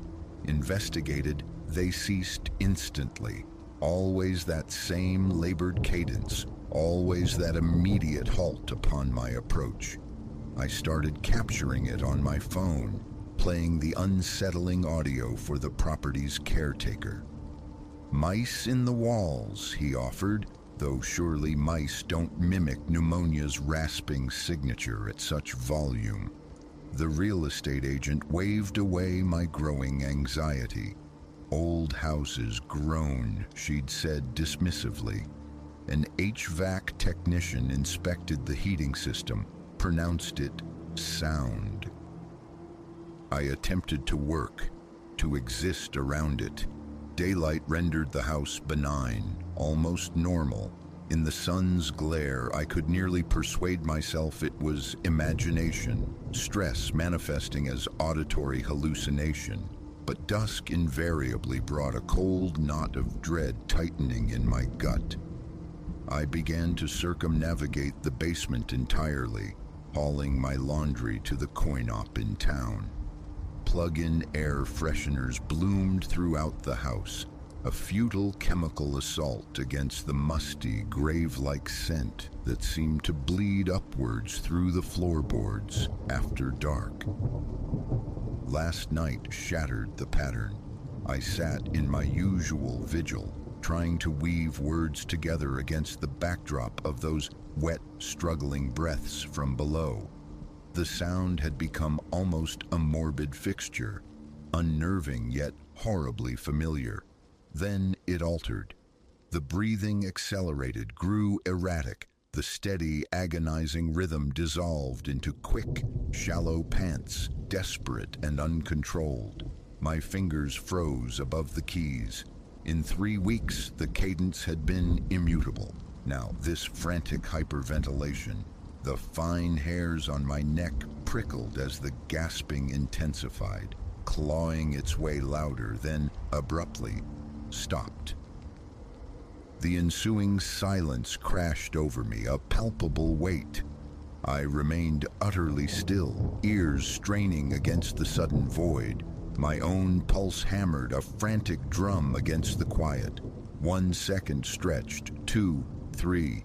Then, threading through the vacuum, a whisper, so faint it barely registered, yet it coiled up from the heating vent beside my desk. Elias. My name, just my name, exhaled in a voice like desiccated parchment crumbling, like sandpaper drawn over stone. My chair scraped violently as I lurched to my feet. The whisper came again, infinitesimally louder, thick with a chilling intimacy. Elias, I can smell your warmth up there. Panic seized me. I scrambled for the front door, snatching my car keys from their hook as I fled past. Behind me, the basement door groaned open on protesting hinges. The whisper curdled into a low, wet chuckle that seemed to bubble up from the very bottom of the stairs. Elias, aren't you curious to see? I wrenched the front door open and plunged into the November night, stockinged feet hitting the cold porch boards. The frigid air was a shock, but I didn't pause, sprinting across the frosted grass to my car. My fingers, slick with adrenaline, fumbled the keys, dropping them twice before the lock yielded. As I threw myself behind the wheel, a final glance snagged on the house. The porch light cast a sickly glow on the open front door. Framed within it, the basement doorway gaped, a rectangle of perfect, impenetrable blackness. And within that darkness, something shifted, the beginning of slow, dragging steps, ascending from the depths. I ignited the engine, tires spitting gravel as I tore out of the driveway. I drove without direction, finally pulling into the garish sanctuary of the nearest motel, securing a room with trembling hands and a credit card. I sit here now, committing this to record while the terror remains sharp, immediate. The sun climbed above the horizon an hour ago. I have to return. My possessions remain captive in that house. Clothes, books, my laptop holding 3 months of painstaking work. But a chilling discovery anchors me to this sterile motel room. Reviewing my phone after the panic subsided, I found the voice memo app still active. I'd hit record instinctively when the breathing pattern shifted, desperate for proof nobody would otherwise believe. Just now, I listened. The sound is there, starkly clear. The ragged breathing, the frantic shift to gasps, the abrupt silence. But my name, those whispers brittle and ancient, utterly absent from the recording. Following the cessation of breathing, there are only 3 minutes of pure, unbroken silence. That discrepancy defies explanation. I know what permeated the silence. I know what I heard. But if that parched voice didn't emanate from the heating vent, then it must have originated from somewhere else. somewhere impossibly close, directly behind my chair. I've contacted the agent, declared my lease terminated, effective immediately. Legal threats followed. I remain unmoved. They can confiscate the deposit. They can pursue me for the outstanding rent. No threat, no consequence could compel me to spend another night under that roof. Yet I must retrieve my work, my life packed in boxes. One final incursion under the full glare of daylight. I sit watching the sun ascend, telling myself it's simple. Walk in, grab essentials, walk out. 10 minutes maximum. Avoid the basement door. Refuse to even look towards it. Yet my mind keeps replaying those dragging footfalls on the stairs, keeps returning to the impossible physics of the whisper, keeps picturing what might have stood silently behind me, close enough to breathe its desiccated words directly into my ear while I sat paralyzed at my desk. Checkout looms at 11. Less than 2 hours remain to galvanize my courage, to rationalize away the impossible, to gird myself for re-entry. But one certainty resonates deep within me. Whatever resides in that cellar knows I must return. It anticipates my arrival. And this time, whispering might not suffice. I feel its presence even here, miles away in this brightly lit room, a patient, famished awareness that has grown stronger with each passing night. It knows my name. Perhaps acquiring a new laptop is the more prudent course. Epilogue. For those inquiring, I did retrieve my belongings, though not in solitude. 2 friends, bless their skeptical courage, accompanied me in the bright clarity of midday. The basement door remained ajar, precisely as I had fled it. The house itself smelled ordinary, the pervasive mustiness strangely absent. We extracted my vital possessions in a tense 15 minutes. No one ventured near the cellar steps. I formally broke the lease and retreated to the relative anonymity of the city. The agent's legal posturing eventually dissolved after 3 subsequent tenants vacated the property within weeks of moving in. The last I checked, the farmhouse lingers on the market, advertised as recently renovated, rustic charm intact, price significantly reduced. Occasionally, late at night, when my apartment settles into profound quiet, I find myself listening, straining for that familiar, labored breathing. Thus far, silence reigns. Yet sometimes, poised on the edge of sleep, a specific memory surfaces, jolting me upright, heart hammering against my ribs. I never volunteered my first name to the real estate agent. All correspondence was digital, all documents signed E. Vance. How then did the entity in that cold stone basement know to whisper Elias?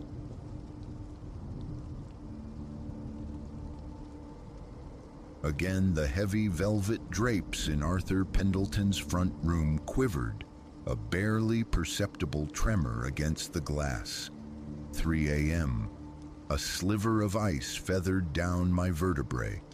For the 3rd consecutive night, his spectral outline had materialized there, a sentinel gazing into the impenetrable suburban dark.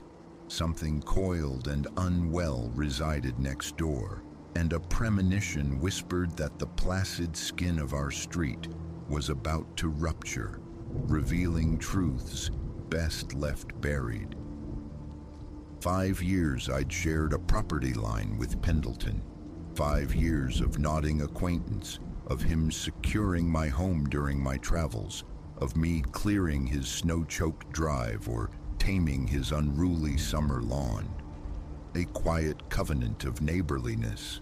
Yet, recently, the equilibrium had shifted, subtly at first. then with alarming speed. It began almost imperceptibly, the gleam of new formidable locks studding every door, every window frame. Then the cameras manifested, tiny cyclopean eyes with unnerving crimson glints sprouting from eaves and angles like metallic fungi. Initially, I dismissed it, the anxieties of advanced age, perhaps. Pendleton was nearing 80 after all, and solitude can breed phantoms. But the nocturnal vigils commenced. Rising in the dead hours, drawn by thirst or restlessness, I'd spy him, rigid at his window, gaze fixed on some unseen point in the blackness. Daylight brought no relief. He'd dart from his sedan to his front door with frantic sideways glances, a man anticipating ambush from the petunias. Once I hazarded a conversation, a casual probe about his apparent unease. The reaction was galvanic, his eyes dilated, a flicker of raw terror, igniting their depths before being ruthlessly banked. A strained chuckle escaped him. Ah, well, one must exercise caution in these times. Mustn't one? Before another word could be uttered, he'd vanished inside, the heavy door thudding shut with unnerving finality. That exchange echoed now a discordant loop in my mind as I stood sentinel at my own window, mirroring his shadowed form. Logic screamed for retreat, for the oblivion of sleep, for the simple act of minding my own affairs. But a deeper, more insistent current held me fast. I needed illumination. The following morning, feigning illness, I abandoned work. Precisely at 10, punctual as celestial mechanics, Pendleton departed for his daily grocery run. My moment arrived. Guilt gnawed as I slipped across the dew-slicked divide between our lawns. My heart, a frantic drum against my ribs. Merely checking, I rationalized ensuring his welfare. A flimsy justification for the line I knew I was crossing. The front door yielded with astonishing ease, swinging inward on silent hinges. I hesitated on the threshold, engulfed by stillness. The air inside was dense, redolent of aging paper, dust motes dancing in stray sunbeams, and an underlying, unplaceable tang. A veneer of normalcy held sway, the meticulously arranged living room, ancestral faces smiling from the mantelpiece, a half-drunk mug of coffee cooling on an end table. Yet, venturing deeper, the illusion frayed. Miniature lenses winked from unexpected places, concealed within picture frames, tucked into shadowy corners, one artfully disguised within a potted fern. The kitchen surrendered stacks of notebooks, filled cover to cover with cryptic notations, columns of numbers, precise timings. My hands trembled as I ascended the staircase, a silent plea forming in my mind for a simple explanation. Perhaps he harbored a late-life passion for espionage thrillers, or extreme home security was his newfound hobby. The upstairs corridor presented a series of closed doors. The first resisted, locked fast. The second, likewise, but the third, situated at the hall's terminus, groaned open at my touch, the sound amplified unnaturally in the profound quiet.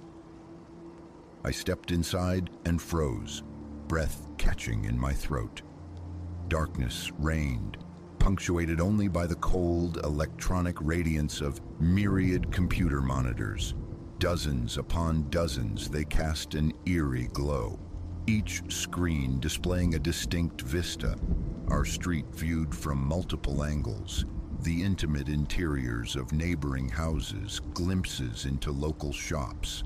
A sickening wave washed over me as comprehension dawned, live feeds, an omnipresent surveillance network blanketing our entire community. And there, stark and undeniable on one central display, was my own living room, captured in unflinching detail. My thoughts fractured. Pendleton, the gentle elder who'd welcomed me with warm cookies years ago, was orchestrating a clandestine watch over us all. But the motive, what conceivable purpose could this intricate spying serve? Lost in the vortex of shock, I nearly missed it, the distinct sound of the front door opening below. Nearly. The click jolted me, adrenaline surging through my veins. Pendleton, he'd returned prematurely, and I stood exposed in the heart of his secret observatory. A frantic scan revealed scant options for concealment in the sparsely furnished room. The closet, my sole refuge. I scrambled inside, pulling the door almost shut, just as deliberate footsteps began their ascent. Through the narrow gap, I watched Pendleton enter. He moved with an air of practiced routine, settling before the console, fingers flying across the keyboard with quiet intensity. I held my breath, each inhale a potential betrayal. Time stretched, measured in the frantic pulse hammering in my ears. He worked, occasionally murmuring indecipherable comments to the screens. Finally, after an interval that felt like geologic time, he rose and departed. I waited, straining to hear his movements fade before daring to emerge. My legs protested, cramped and unsteady, my heart still a frantic bird against my ribs. Escape was paramount, yet the enigma held me captive. I crept towards the monitors, eyes darting across the mosaic of stolen lives. Then I saw it, a document minimized on one screen. The header blazed: Operation Neighborhood Watch, Surveillance Report. As my eyes devoured the text, disjointed fragments began to coalesce. Pendleton wasn't merely succumbing to age-fueled paranoia. He was a ghost from a former life, an operative steeped in intelligence craft. The report outlined a mission: continuous monitoring of the vicinity for emergent threats. Threats against what? The deeper I read, the denser the fog of confusion became. Suddenly, a firm hand clamped onto my shoulder.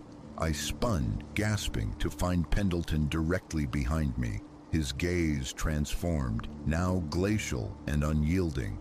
"I had hoped," he stated, his voice unnervingly devoid of inflection.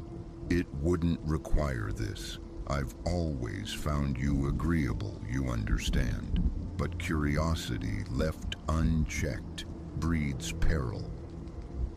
My mouth opened to protest, apologize, plead, but sound refused to form.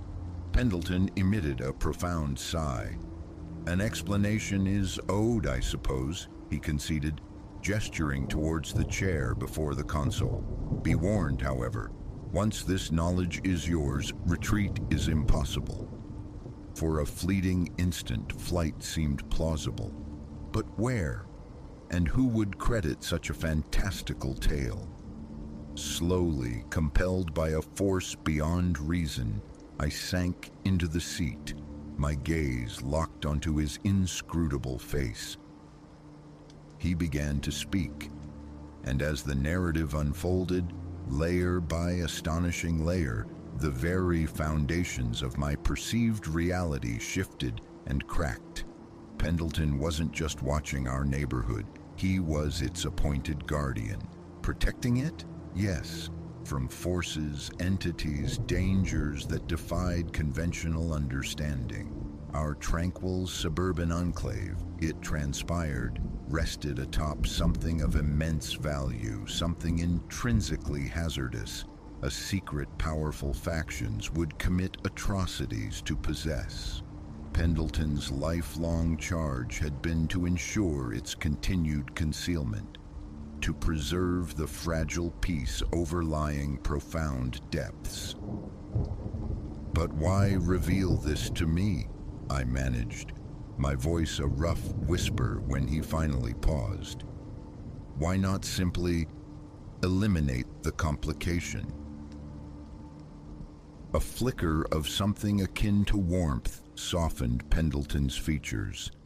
Because time erodes even the most vigilant, he replied, this burden, it grows too heavy for one man. I've observed you across the years, awaiting the opportune moment. You possess keen perception, intelligence, and crucially, a genuine investment in this community. I believe you are prepared to inherit this responsibility. My mind reeled, struggling to assimilate the hour's cataclysmic revelations. A primal urge screamed to reject it all, to flee back into blissful ignorance. Yet, as my gaze drifted back to the monitors, to the familiar faces of those I lived amongst, shared pleasantries with, cared for, I recognized the impossibility of abdication. What must I do? The question escaped my lips seemingly of its own volition. Pendleton allowed himself a faint smile, the tension visibly easing from his frame.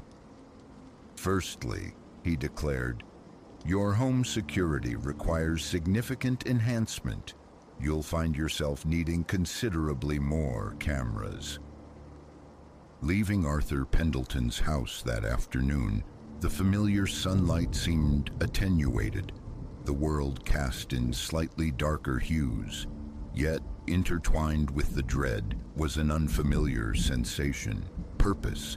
I was no longer merely a dweller on this street. I was its custodian, now ensconced within my own nascent command center.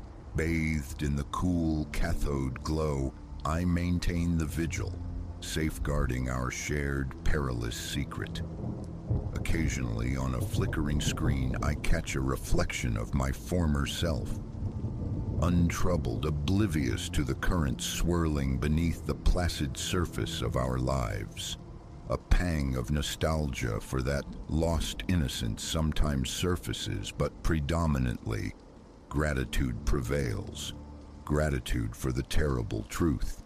Because in this intricate, hidden world, knowledge is not simply power. It is the bedrock of survival.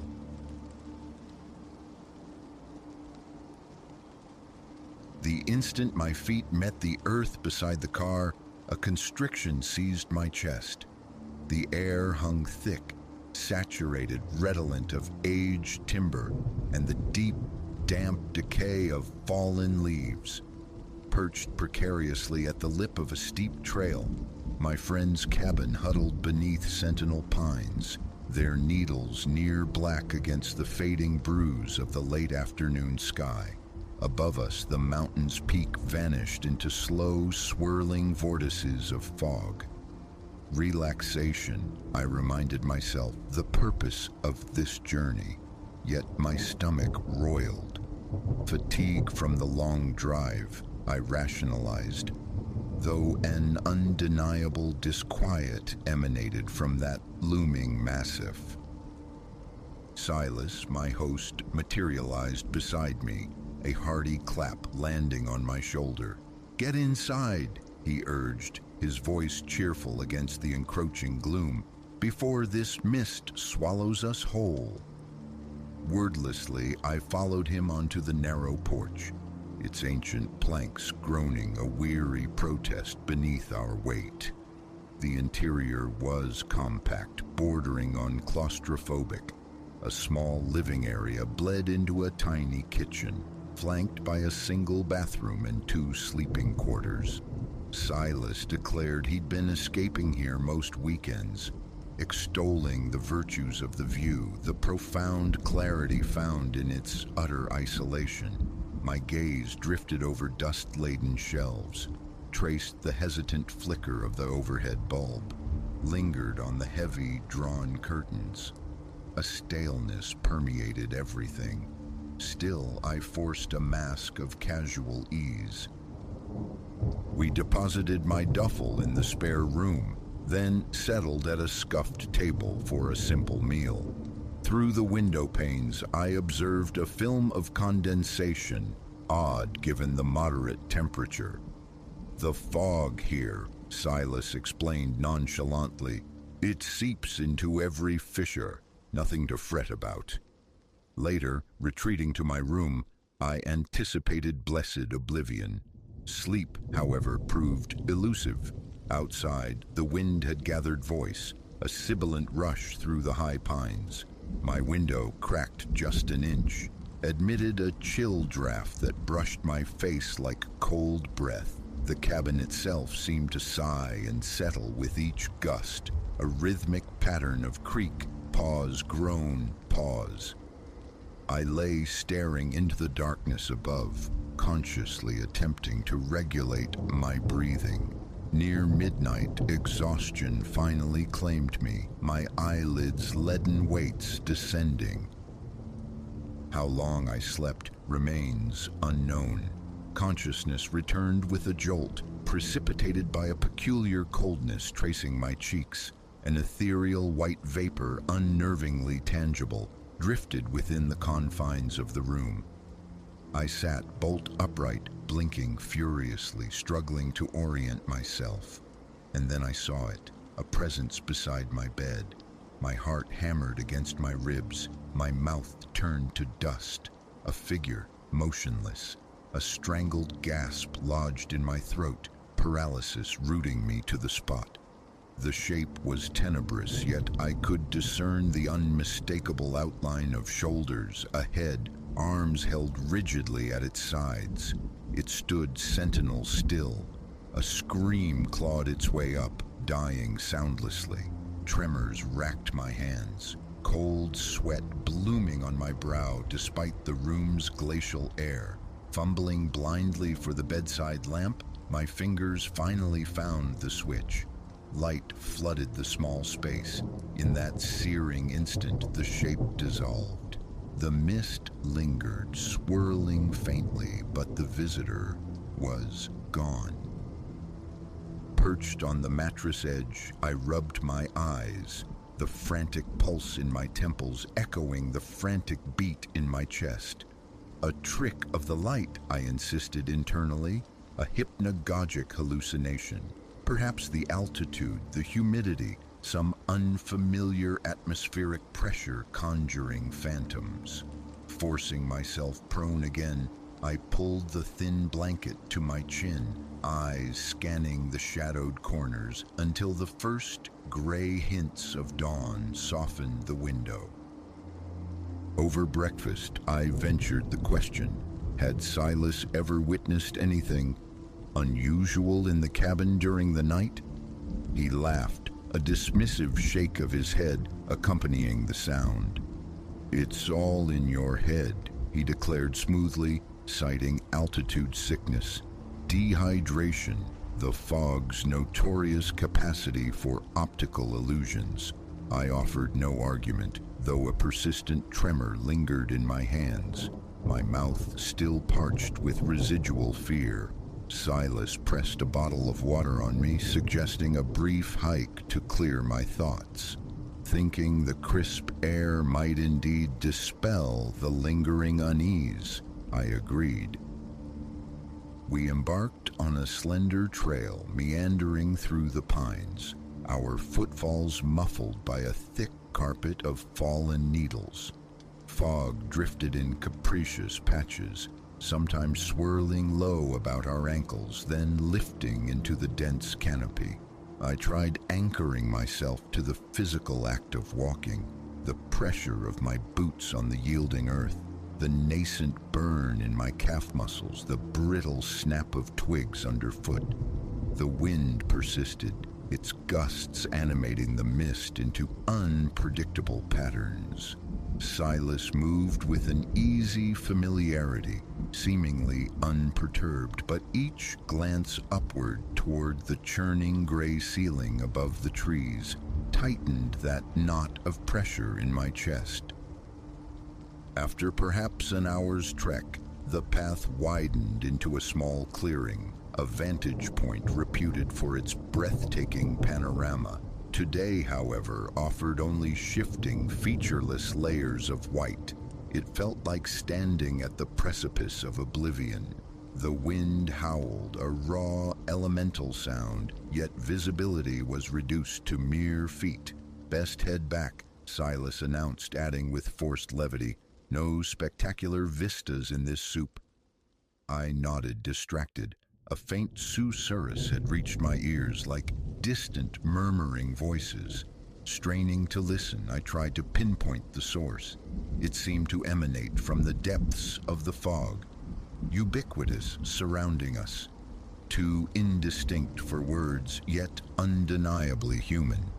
The sound of a crowd whispering, muttering just beyond perception. "Did you hear that?" I asked Silas. He merely shrugged. "Wind through the pines," he offered easily. "Does strange things to sound when the fog's this thick." I attempted to dismiss it, but as we retraced our steps, the whispering intensified, coalescing into a chorus of overlapping sorrowful cries, not loud but clear enough to raise the hairs on my neck. A sideways glance confirmed Silas remained focused solely on navigation. My stomach lurched. A clammy chill broke across my skin. My pace quickened involuntarily. "You all right?" Silas inquired. A curt nod was my only reply. "Fine," I lied, the panic tightening its icy grip around my lungs. Back within the dubious sanctuary of the cabin, relief washed over me. The stale, familiar scent preferable to the vast, fog-shrouded unknown outside. Silas offered coffee and I accepted, sinking gratefully into a chair at the worn table. He fiddled with an old radio perched near the window, coaxing crackling static and the faint, intermittent voice of a distant station discussing an incoming storm front. It was mere background noise, failing to drown the phantom echoes still reverberating in my mind. Real or imagined? The question plagued me. Later that afternoon, Silas attempted to restore normalcy, suggesting a visit to a nearby waterfall. Feigning fatigue, I declined, and he departed alone. Left to the cabin's oppressive silence, I stepped onto the porch for air. The fog had momentarily retreated, revealing the wooden steps and a patch of rocky ground. Drawing a deep breath, I sought calm. A faint dripping sound drew my attention to the side of the cabin. Water trickled from a rusted gutter, pooling near the foundation, releasing the rich scent of wet earth. Behind me, a branch snapped. My pulse leaped. Whirling around, I saw only the swirling gray embrace of fog and the dark silhouettes of trees. Yet the distinct sensation of being watched prickled my skin. My shoulders tensed. I clenched my jaw, standing frozen for several heartbeats, waiting. Nothing moved. Retreating inside, I secured the lock. As afternoon bled into evening, the sky deepened to an ominous gray. Silas returned, reporting the waterfall diminished to a mere trickle. "Feeling better?" he asked. I responded with a non-committal shrug. He proposed building a fire in the small hearth, an idea I welcomed, hoping the warmth and flickering light might soothe my frayed nerves. We gathered logs, coaxed flames to life, and settled onto the sagging couch. The fire crackled companionably, casting dancing shadows. Conversation dwindled. I watched the hypnotic play of flames, feeling a fleeting semblance of peace. But with nightfall, the fog returned. pressing insistently against the window panes, transforming them into luminous, opaque rectangles. The temperature plummeted. Silas bid me good night and retired to his room. I lingered by the hearth a while longer before finally steeling myself for bed. My room felt colder than before. I ensured the window was firmly shut. Despite this, a thin, insidious tendril of fog crept beneath the door. My heart rate quickened. I jammed a towel against the threshold, a futile barrier. A tightness constricted my throat. Turning off the lamp, I burrowed beneath the covers, acutely aware of my own strained breathing in the profound darkness. Perhaps an hour passed. Then the familiar chill returned, brushing my skin. The towel at the door was visibly damp. Mist was seeping in regardless. I sat up, eyes adjusting to the gloom. At the foot of my bed stood 3 figures, motionless. Their outlines, though faint within the white haze, were clearer this time. Shoulders, heads. My stomach twisted violently. A scorching wave of adrenaline surged through me. My chest seized, making each breath a painful effort. The acrid taste of metal flooded my mouth. I yearned to cry out for Silas, yet terror sealed my lips, convinced any sound would provoke them, draw them closer. With trembling fingers, I fumbled for the lamp switch again. Light blazed. The room was empty. The fog eddied slightly, but the figures had vanished. My hand shook as I reached for my phone. No signal, only a mocking blank icon. I clicked the lamp off, then on, off, on. Testing the darkness, testing reality. Sweat trickled down my spine. Nothing reappeared. Eventually, I lay back down, but sleep was impossible, my heart refusing to slow its frantic rhythm. Morning found me confronting Silas, my voice strained as I recounted seeing people in my room. His response was unchanged. Illusions, fog, altitude, my mind playing tricks. A flicker of annoyance crossed his face, as if my fear insulted his cherished mountain retreat. A desperate urge to flee warred with a stubborn compulsion to stay, to somehow validate my own sanity. Silas left for supplies. I stood on the porch, gazing at the peaks shrouded in their perpetual gray veil. A sudden resolve formed. Taking a flashlight and water, I set off down a different, untried trail. This path proved narrower, strewn with loose rocks and uneven descents. The fog enveloped me swiftly, reducing visibility to a few yards. Silence reigned, broken only by my own crunching footsteps. Then the voices returned. Softly at first, a mere whisper on the edge of hearing. They swelled, rising and falling in waves until I felt surrounded, adrift in a sea of unseen murmurers. My heart pounded, dizziness threatened. Dropping into a crouch, I swept the flashlight beam in frantic arcs. The light illuminated only shifting walls of white vapor. Hello? My voice sounded pitifully small, swallowed by the mist. Distorted echoes returned, interwoven with what sounded like whispered replies, the words frustratingly unintelligible. Raw panic surged. Turning back, each step felt leaden, my boots slipping on the slick, damp leaves.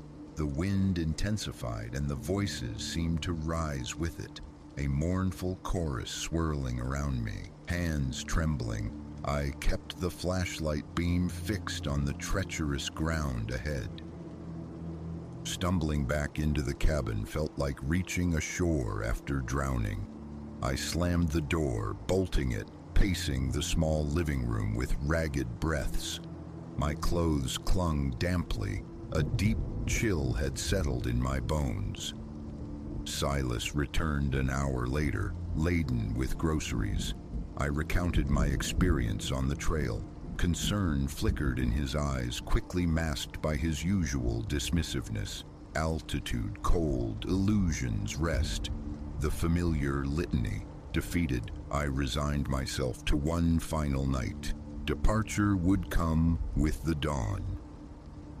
That evening, we attempted distraction via an old movie on a small, fuzzy television. The poor reception was almost welcome, a static-filled buffer against the howling wind that rattled the window panes.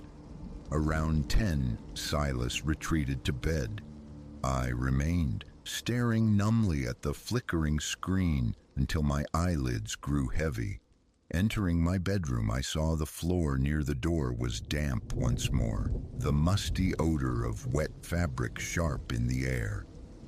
I checked the window lock, wedged a fresh towel against the threshold, changed into dry clothes, and climbed under the covers, leaving the lamp burning this time.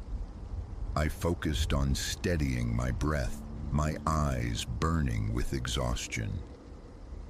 Sleep must have claimed me eventually. I awoke to find the lamp still on, yet the room was now thick with fog, a palpable entity. The cold caressed my face again, and the shapes were back, closer now. At least two stood motionless, their forms disturbingly solid within the illuminated mist, barely an arm's length from the edge of the bed. My scalp prickled, my chest felt crushed by an invisible weight. Thought dissolved into pure primal panic. I flailed for the lamp switch, clumsy fingers missing the target initially. When I finally plunged the room into darkness, the shapes instantly vanished. Flicking the light back on confirmed their absence. My breath came in short, desperate gasps. Sleep was now unthinkable. I remained sitting upright, huddled beneath the blanket, eyes wide, scanning the corners, expecting their return, until the gray light of morning finally seeped through the fogged window.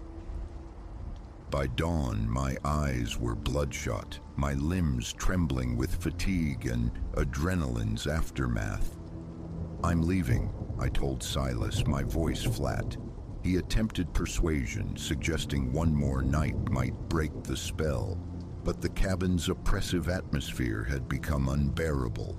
His disbelief no longer mattered. I packed swiftly, carrying my bag out to the car. Standing beside the driver's door, I cast a final look towards the mountain. The peak remained hidden, swathed in its heavy shroud of fog. That familiar, oppressive weight settled onto the air. For a fleeting moment, carried on the wind, I thought I heard them again. Those distant, sorrowful voices. Nausea churned within me. Forcing the car door open, I slid inside.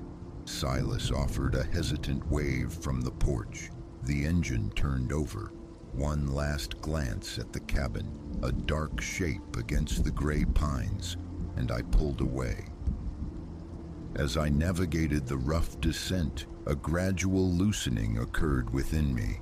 My heartbeat slowed. The tension gripping my shoulders began to ease. With each mile, the fog thinned, relinquishing its hold. Reaching the main highway felt like surfacing into sunlight and breathable air. What transpired on that mountain remains an enigma.